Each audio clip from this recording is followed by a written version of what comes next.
சென்னை கொளத்தூரில் கல்லூரியில் இடம் கிடைக்காததால் அதிக அளவு வலி நிவாரண மாத்திரையை உட்கொண்ட 17 வயது சிறுமி தற்கொலை முயற்சி. கடந்த 2 தினங்களுக்கு முன்பு +2 தேர்வு முடிவுகள் வெளியான நிலையில் தான் நினைத்த கல்லூரியில் நினைத்த பாடப்பிரிவு கிடைக்காததால் வலி நிவாரண மாத்திரைகளை உட்கொண்டு தற்கொலைக்கு முயன்ற சிறுமி உரிய நேரத்தில் கவனித்ததால் காப்பாற்றப்பட்டார். சென்னை வில்லிவாக்கத்தில் உள்ள தனியார் பள்ளியில் +2 படித்த மாணவி கொளத்தூரில் உள்ள தனியார் கலை மற்றும் அறிவியல் கல்லூரியில் பிகாம் பாடப்பிரிவு வேண்டும் என கேட்டு விண்ணப்பித்திருந்ததாக கூறப்படுகிறது. மதிப்பெண் குறைவாக இருந்ததால் கல்லூரியில் இவருக்கு இடம் கிடைக்கவில்லை என தெரிகிறது.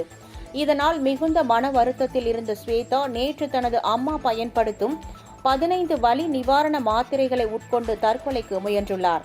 நீண்ட நேரமாக மதிய உணவு சாப்பிட வராததால் அவரது தாயார் படுக்கை அறைக்கு சென்று பார்த்தபோது மாணவி மயங்கிய நிலையில் இருந்துள்ளார்.